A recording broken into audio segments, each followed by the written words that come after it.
Making the review for February 29th, 2024. On this day, we got a measure move down of bars 8 and 9, basically what ended up being essentially the low of the day.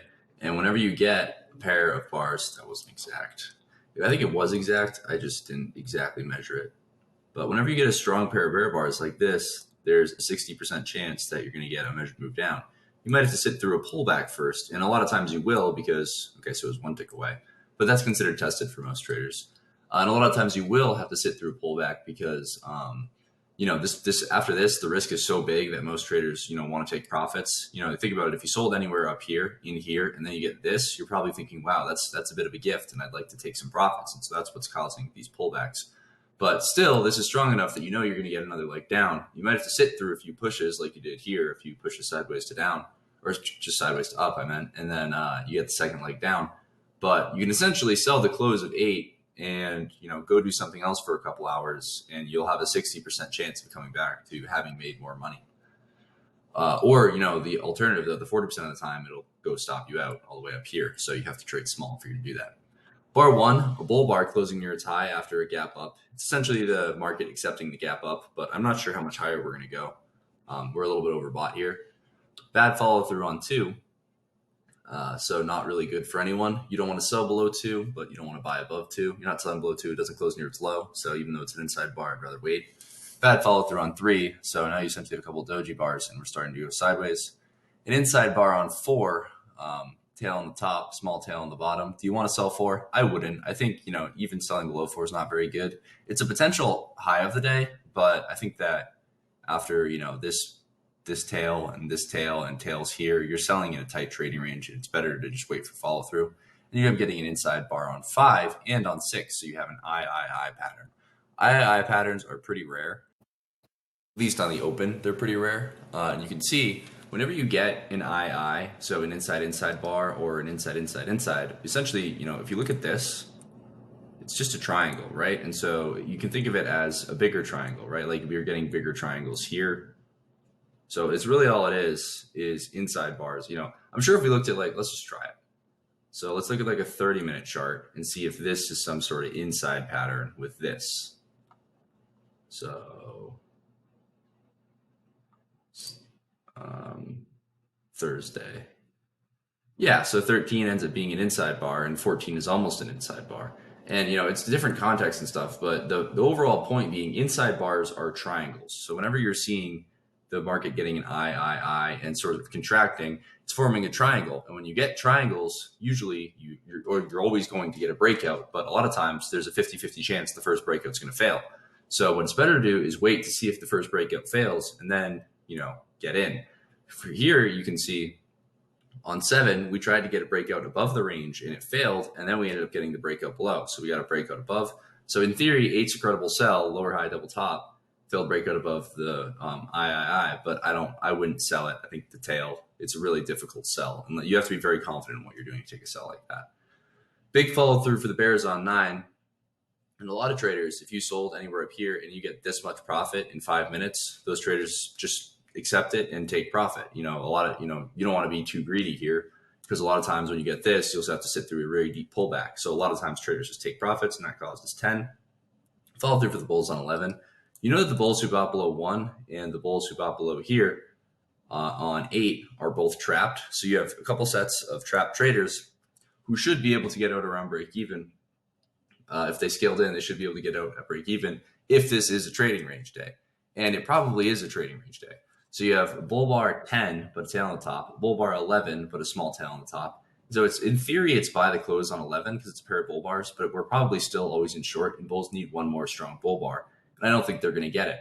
And if you bought above 11, you wanted a vacuum test of the one low and basically a quick, 2 or 3 point scalp. And instead you got bar 12, which is relatively disappointing. If you were buying up here, you wanted a fast move up and you don't get it on 12. And that's why traders exit. And that causes 13 to be the bar that it is.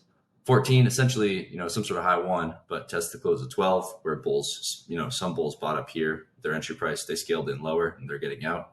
15, a bear bar, triggered the low 1. We're still on the low 1 short, I suppose, below 13, but it's not all that good. Looks like 2 legs down here. This looks like a trading range. Surprise outside up bar on 16, but a tail on the top. It's a bit too big. It could be, 3 bull attempts up, but overall, it's a bit too big for me to want to buy. the math really isn't very good to get all the way up to here, or to get just up to there. You'd have to be buying looking for a much larger target. And I think you're buying kind of in the middle of a trading range. You're probably buying somewhat towards the middle of the day if you're buying above 16. Yeah, look at that. It's funny how that works. A lot of times, trading range will try to create stop orders that look good, but you're buying the exact middles. So buying above 16, you're buying the exact midpoint of the day on a trading range day. So really not all that good. Assume it might have done something similar with 18 in some fashion. Not quite. But 17 a bear bar closing near its low, but a 3-bar tight trading range, 15, 16, 17. So I'm not really convinced that it's all that good to sell below 17. I'd rather wait for follow through. It's better to be looking to sell here than it is to be looking to buy, since 8 and 9 were so strong that it's probably going to get a big second leg at some point. So if you're taking any of these sells, what you're trying to do is you're trying to catch the second leg down. Versus if you're taking any of these buys, you're looking to close this gap. So the risk reward, your reward is more fixed for the bulls, I think, because they're probably only looking to get up to here. And for the bears, you're not sure how big the second leg down could be, but we might get to the measured move, which is all the way down here. So you have a lot better risk reward for the bears. So it's a little more likely because of this that we're going to go down and you have bigger profit potential. 18, bull bar closing near its high. It's double bottom with 16. It's probably, it's maybe not the worst buy, but it's probably better to buy below the bar. You can't buy above 18 and put a stop below 18. If you're buying above 18, your stop needs to be probably down here, and you need to be willing to add on below 18. So the bulls, they buy above 18, they add on below 18. And one of the reasons you have to be able to add on below 18 is there's a low probability that you're just going to get a vacuum test up to here. But most likely the bears who sold below this low did a reasonable thing. And if they scale in, they're going to be able to make money. So they sold below this low, and then they scaled in above 18. And then on 19, they made money getting out around break even. And that's what's causing the big bounce here. That and bulls buying below 18, knowing it's a bad sell signal bar. And we're testing the close of 9. You can see bears who sold the close of 9. Some will hold, hoping for the measured move and waiting on the second leg down, but some will be just disappointed with this, and they'll get out, exit their shorts around break even during 19. 20, a bull bar, but a tail on the top. So probably not all that great to be buying. You can be long, but it's not that great. We're not clearly always in long. And the last clear signal was here, I think. So we're probably more always in short than we are always in long. 21, follow through for the bulls. Another bull bar, 22. But if you think about it, this looks like one pullback two legs up. And also, if you bought above 18, or let's say you bought above 21 or something, 21, 22 are bull bars closing near their highs, yes, but they're at the top of the trading range and they're not impressive bars. If you were long up here, what you wanted to see was a fast, explosive breakout that caught traders by surprise and got to this low, maybe this close, and looked to break out to the upside of the day. That there's 90% chance we're going to break out of the 18-bar range. It's more likely it's going to be to the bear side. So you want the bulls to start making a convincing case that it's going to be a breakout to the upside of the bullish side of the 18-bar range. And this just really isn't doing that. 21, 22 is really not all that strong.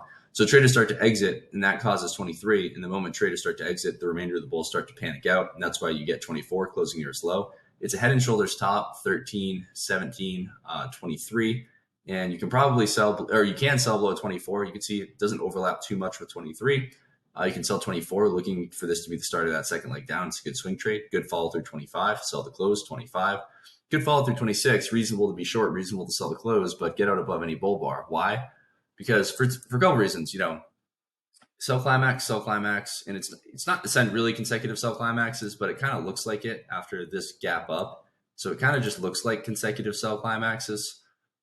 It's a wedge, but the way the second and third leg traded are the way consecutive sell climaxes trade. So you can assume that since it looks like the pattern, it might end up acting like the pattern.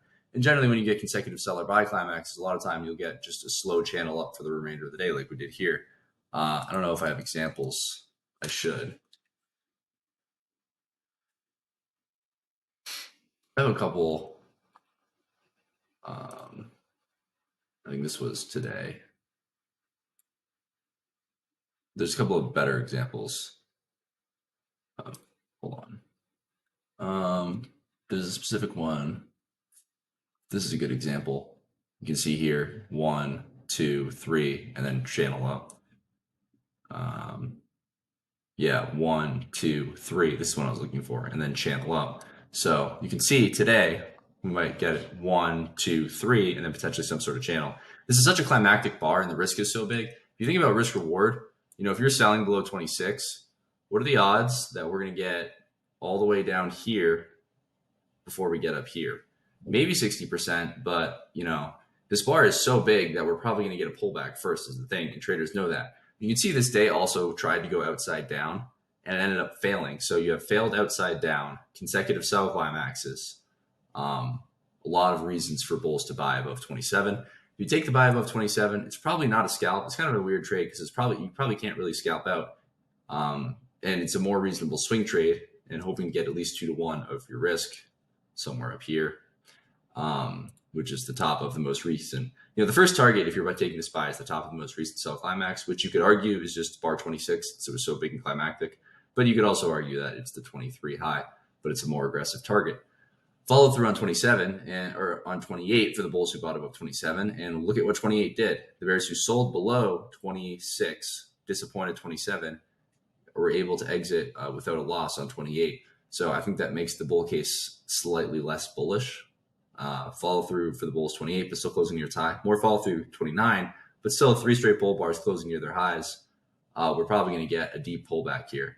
30, a tail, and follow through for the bulls on 31, but another tail. And you can see we've closed the gap with the 9 low. So that was one of the first targets. Bulls were able to make 5 points. And some bulls took profits at the moving average, and that causes 32.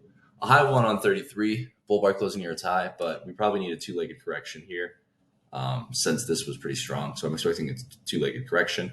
Follow through for the bulls 32, but it's not that good. Still right on a flat moving average. Need a deeper pullback, which you start to get on 35. And then 36, it's essentially, it's a low 2, 35, but tail, follow through 36, but not that good. The character of the day has changed. This to me now is overall probably looking a bit more bullish. We might get another leg down, but it's probably just going to stall if it gets much lower and they get a reversal up. Everyone wants it to get down here and then stall, which is one of the reasons why it probably won't end up happening.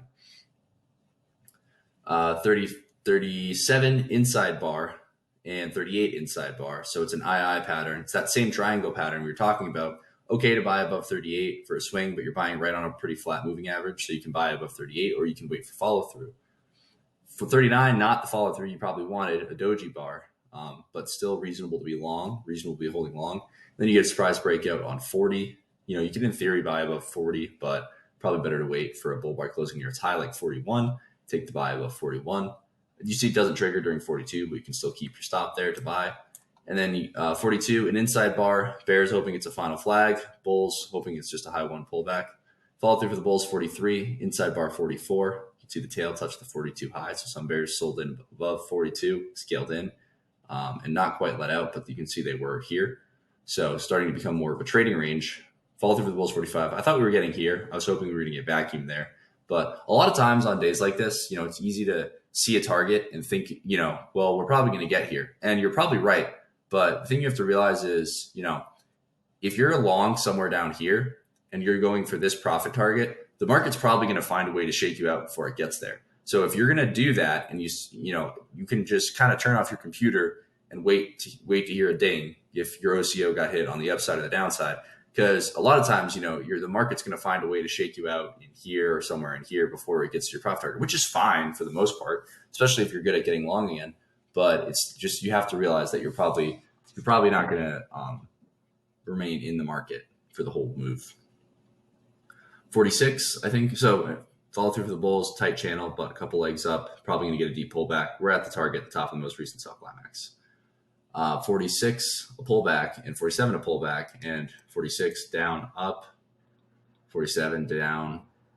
Oh, that was crude. And then up, but a 2-legged pullback is mainly what I was trying to get at there. So 46, 47, 2-legged pullback, and a new high, 48. Bear bar closing near its low, 49, but it's not a very enticing sell. We're kind of creating some sort of channel line here. And you can see, it's got, how am I going to describe this? I'll wait till I get there. Bad follow through 50, and then you get a bear bar 51, but bear is probably just going to scalp out with 1-to-1 up true risk if they even get it. Not quite, barely.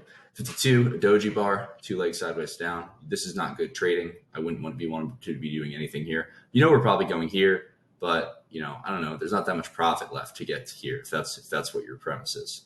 53, a bull bar closing near its high. Bulls can buy again.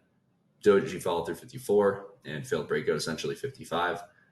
Bear bars 56, but buyers below 55, and then another bull bar closing near its high 57. You can buy above, follow through 58, but it's kind of a climactic breakout. You can see the market was getting less steep, right? We had a spike that was steep, and then a pullback, and then essentially another spike. This wasn't really the channel phase. So spike, pullback, basically another spike. It reset the market cycle. If you really wanted to be finicky, you could say spike and then pullback, and then this is kind of a climactic breakout above the channel. So we went sideways and got another spike.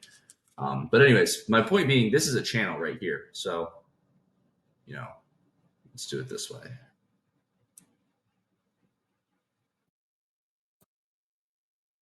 It's not very, well, this is bad, but that was a really poor way to try and display my point because it's too close. But my point being, imagine that the rest of these bars don't exist. So just forget about the rest of these bars and look from 45 on. You can see it's a slightly bull slope channel. And so what 58 is trying to do is it's trying to get a breakout above this slightly bull slope channel. And when you're deep in a bull channel, or just deep in a bull trend in general, we're 30 plus bars into this bull trend, it's probably not going to go very far. And generally, when you fail to break out of one side of the channel, 75% chance you're going to test the other side. So you can see we had this side down here. So you get this failed breakout, 75% chance if you sell below 59 that you're going to get to at least here, probably about the moving average. And you get that follow through on 60. Bears sell below 59, and they make exactly 5 points. So if you sell below 59, it's probably not going to be a big swing trade. You're probably just going to end up making, a couple of points. And when you get a quick 5-point scalp on 60, those traders see that and they say, great. And they take it inside, 61, 62. Because essentially bears are looking at it as a pullback and bulls are looking at this as a final flag for the bears and they want to reversal up, but we might need to get a deeper pullback first, further below the moving average. 63, a bear bar closing near its low, but could just be a second leg trap from 62, 63, or from 61, 59, 60 first leg, pullback, second leg. And when you get a second leg trap, the market often tries to test the high of the second leg. So if you're selling with 63, I think you want to wait until see if 64 is a strong bear bar. Because your premise, if you're selling below 63, is that we're going to get some sort of collapse at the end of the day. That's what you're looking for if you're selling here. You're looking for some sort of major collapse. And if you start to get it on 64, you can just sell 64. You get disappointment on 64. Traders who sell below 63, disappointed in 64, get out around break even during 65. And that's what's causing 66. You can maybe buy above 66, betting this was all minor and we should at least test back up to here. Kind of disappointing follow through on 67, but a bull bar closing near its high on 68. It's an inside bar, so it might be, a bit of a final flag. And, swings like to try and trap people out before they go. And you can see bear bar closing near its low 69. After 3 straight bull bars, you might exit below 69, thinking we might have to test here or here. But then when those traders, traders sold above 64 and above 65, betting that even if we get up a little bit, we're going to end up getting a reversal back down to get to these highs. And you can see we have an open gap. We haven't touched either one of these highs. And when those traders sell again below 69, trying to add into their position, and they immediately get trapped on 70, you can see that there's tons of trap traders now. They sold above here, they sold above here, hoping that we're going to end up, this is going to be bad follow through. They're obviously disappointed in 66, 67, 68, but they know it's a trading range day. And then they get 69 closing on its low. And they think, okay, well, I'll sell below this, more below this, and I'll at least be able to get out break even. And then they immediately get trapped on 70. And they're like, uh-oh, well, now I have a really large short position that I'm going to end up needing to cover. And so this is all short covering right here. And it gets extremely climactic. And the traders who really held and scaled in higher, you can see, since it was trading range day, that we tried to get back to those prices. I already talked about the daily chart on this, and it was from a few days ago, but just my current opinion on the monthly chart, really surprised at how strong this bull close was, but it was very strong. I suppose you could say, in theory, maybe 60% chance we're going up to here before we get down to here. But I am surprised at how fast, we're not going to do this all year, right? We're not going to print like 7 or 8 more straight bull bars. I still think the bears who sold above this high are probably going to make money. But we'll see. I think that the key thing is, come on, there we go. The key thing is that we're probably going to get a pullback. And when we get the pullback, how low is it going to test, right? So if we get a pullback and it doesn't test back to this high and it keeps those traders trapped and then we get some sort of high one setup, we can go a lot higher. But if we get a deep pullback, then it'll mean, probably still within a trading range. I think this was a low probability breakout. But yeah, all right, that's the day.